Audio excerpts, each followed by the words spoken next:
All right, hello everyone, and welcome back to the Math Puzzle Crash Course. I just came up with the idea to throw this video together real quick. I came across a story that I thought was really interesting. It's about Thomas Fuller. He was known by some as the Virginia calculator, or maybe the mental calculator as well. Um, Thomas Fuller was a black man who was enslaved and lived from about 1710 to 1790. He was born somewhere in West Africa. I don't remember exactly where, and he was sold into slavery in North America in Virginia. And I believe I read somewhere that it was maybe around the age of 14 or so. So he was a really young man when he was captured and sold into slavery. And he received no formal education while he was in Virginia, and he never really learned to read or write in English. Um, when Thomas was much older, he learned to do some pretty impressive mathematical calculations in his head. Much of what we know today about those feats were recorded and published by a Philadelphia man. His name was Dr. Benjamin Rush, and he published some information about some of the interesting mathematical feats. Thomas was used a lot by the anti-slavery movement of that time period. There actually was one even back there in the 1700s, and he was used by that movement as an example that slaves were capable of learning. And Dr. Rush, he reported a number of the amazing mental calculations that Mr. Fuller was able to do.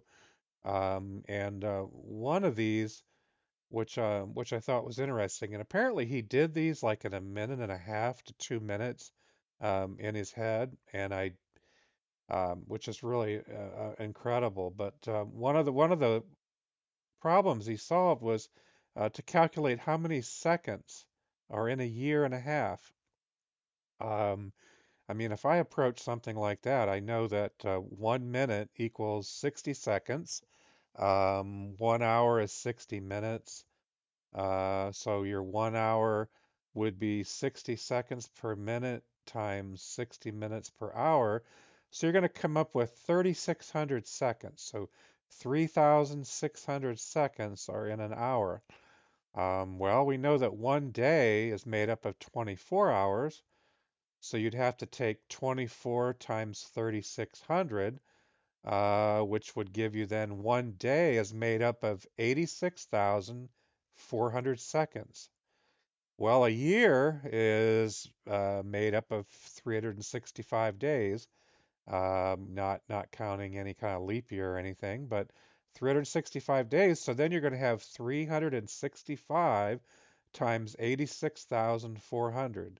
I'm not sure about anybody else, but I have a little tough time doing that in my head, honestly. But it comes out to 31,536,000 seconds.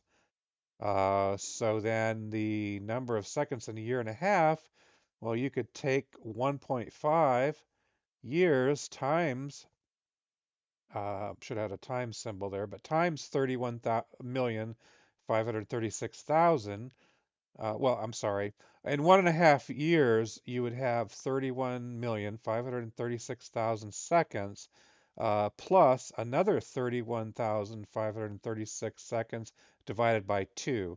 That division would be represent a half a year or 6 months. So, if you got 31,536,000 seconds in a year, you would have half of that in the next 6 months. So it works out to 47,304,000 seconds in a year and a half. And what was documented, I don't recall the name of there was two gentlemen, I guess, that came to question him. I think they traveled from Pennsylvania to Virginia to ask these questions, and apparently he solved this like in under 2 minutes, which I think's pretty astounding, really. There was another calculation that Dr. Rush had recorded, and it involved Thomas being able to calculate in his head. And I think what they did is they had an example of a man who, let's say, a man lived for 70 years, 17 days, and 12 hours. How many seconds old uh, would that man be at the time of death? Well, one of the men who posed the question to Thomas, he argued that Thomas's answer was wrong because Thomas came back with an answer that was a little bit, larger than what the questioner thought it should be. But then Thomas reminded him of leap years. So the answer was larger, and Thomas included the extra days or the extra seconds that would result from the leap years that would have occurred during that 70-year span, which I thought was incredible. Um, I'm not even going to try to do this in my head, but let's just try to work it out on paper and just see like how we would go through trying to solve something like this. And I'll start out just talking about leap years in general. It's kind of interesting. I had to refresh my memory a little bit, exactly on how they're calculated and so forth, according to the current calendar that we use, which gosh, I'm trying to remember. Was it since the 1500s and something? I don't recall. But it was the Gregorian and Julian. We switched calendars. Um, I think it was in the 1500s. Anybody can correct me on that if you want to. But first of all, a leap year is a year that has an extra day in it. So instead of the 365 days, we'd have 366. And that extra day is always added to the shortest month of the year, which is February. Normally February has 28 days, but during a leap year, we have February 29th. And I know there's always that joke that if somebody's birthday is on the 29th of February, they're a lot younger because they only have a birthday about every 4 years. But the reason for this adding this day is that our 365 day calendar doesn't fully account for one complete trip of the Earth around the sun. It actually takes, instead of 365 days exactly, it takes somewhere around 365 days, 5 hours, 48 minutes, and 45 seconds to complete one orbit around the sun. So if we didn't add that extra day to the calendar almost once every 4 years, our time would eventually fall out of sync with the seasons. So, like eventually winter might end up being in July. It would really get confusing if we did that. So yeah, as I started to think about the question, what I wasn't sure about is like, well, what year was the question asked? Of Thomas, and what was there a starting year that we were considering for like when was this 70-year-old man to be born? And I'm trying to figure out like in my mind, because there's a criteria to determine like if a leap year, how you figure out if a year is a leap year or not. So I was trying to figure out, well, how many leap years might there be over those 70 years? Well, for one thing, there's a criteria for determining whether a year is a leap year. It's kind of an interesting one. It says the year must be evenly divisible by 4. If it is divisible by 4, but can also be evenly divisible by 100, it's not a leap year unless the year is also evenly divisible by 400. And I know that sounds confusing. I had to read that a couple times myself, but um, using those rules for the current year of 2023, that would give us, 2023 divided by 4 equals 505.75. So right there, we can see that it's not evenly divisible by 4. So 2023 is not a leap year. But what about the year 2000? 2000 divided by 4 is 500. 2,000 divided by 100 equals 20. So let's see. Well, about 2,000 divided by 400 is 5. So it's evenly divisible all the way through. So the year 2000 was a leap year. So according to Dr. Rush, Thomas gave the answer of, wow, what is that? 2,210,500,800. Wow, that's a lot. Can we maybe work together and try to figure out if we can get that answer? So I started out looking at this and I said, okay, in 70 years, assuming 365 days a year, I'm not taking into account leap years at this point. So one day, we already figured before, one day has 86,400 seconds in it. Let me go ahead and get a little laser pointer. So one day is 86,400 seconds, right? So, if a man lived 70 years, there's 365 days in a year times 86,400 seconds. That would give us, let's see, 2,207,520,000. Then it did say he lived 17 days past his 70th birthday. So for those 17 days, we could calculate the number of seconds as 17 times 86,400 would be 1,468,800. So yeah, and we know that, and it said too, he lived 12 hours past the 17 days. So it was 70 years, 17 days, and 12 hours. So we figured before that in 1 hour, we have 3,600 seconds, 3,600 seconds. So for 12 hours, the number of seconds would be 12 times 3,600 equals 43,200 seconds. Well, we could add those all up. So when we add those three numbers up, the 70 years, the 17 days, and the 12 hours, we would come up with this number here, 2,209,032,000. Well, let's see. We did not get the same answer as Thomas Fuller did at this point. But then again, we haven't figured in the number of leap years yet. Well, I started to think about it and I thought, okay, well, let's see. 70 divided by 4 is 17 and a half, 17.5. So that's a rough approximation of how many leap years might have occurred, during that time. So I figure, well, okay, 17.5 times 86,400 seconds in a day comes out to 1,512,000 seconds. So then what I did is I added them up and I said, okay, let's add up the 2,209,000 209 million, I'm sorry, 32,000 seconds plus the 1,512,000. And then I came up with, it was 2,210,544,000. And I was like, well, wait a minute, I guessed too high. The answer that Thomas gave was 2,210,500,800. And then our first calculation that we had was this number here. We were over by 43,200 seconds.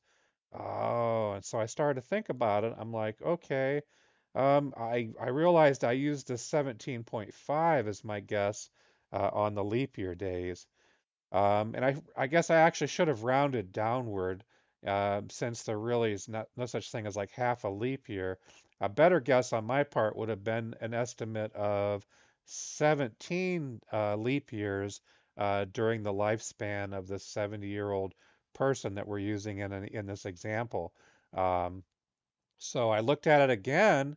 We can look at it again, and I assumed, okay, if I use 17 days times 86,400 seconds. Then I get 1,468,800 seconds for the added leap year time. So then we go back, and we want to go back and add up all of our numbers again, starting with the 70 years that we calculated. So we have this big number here out in the, over 2 billion seconds, right? And then we have the number that we calculated for the 17 days. It's 1,468,800 seconds. Then the 12 hours that additional that this guy lived, that's 43,200 seconds. And then Thomas, he stumped the guy asking the question because Thomas remembered, hey, you know what? You've got to figure in leap years, right? And there had to be 17 days worth of leap year time that was added in there. So you had years that had 366 days instead of the 365, and we would have had to have 17 of those. So then Thomas had 1,468,800 seconds.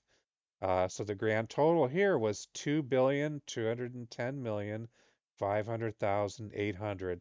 So that's the number that Thomas came up. And like I said, yeah, according to the records that I saw and what they wrote down is that he was able to calculate this in less than 2 minutes in his head, which is just incredible. Um, like I said, I personally hadn't heard of this story until recently, and I find his mathematical skills really amazing.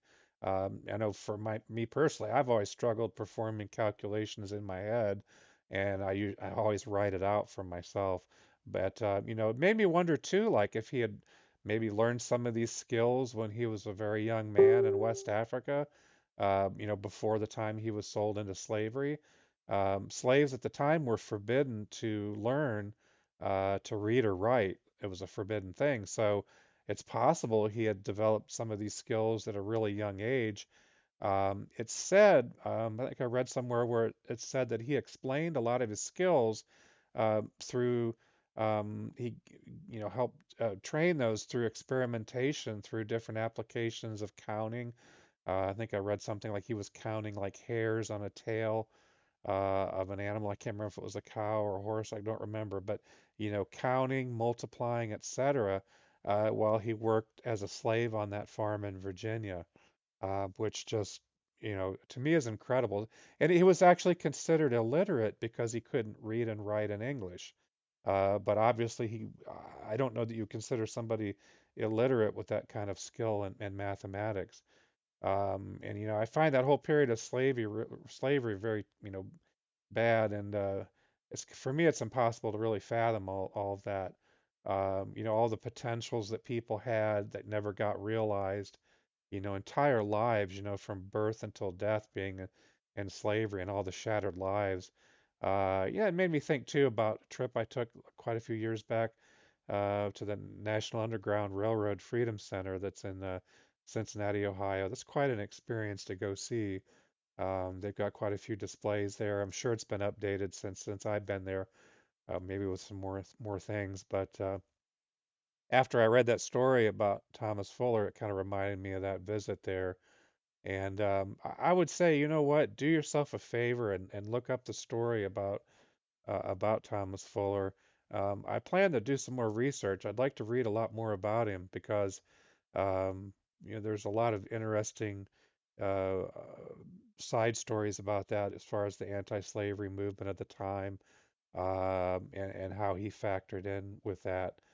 But I believe Thomas lived till about the age of 80, and I understand he lived his entire life there at that farm in Virginia.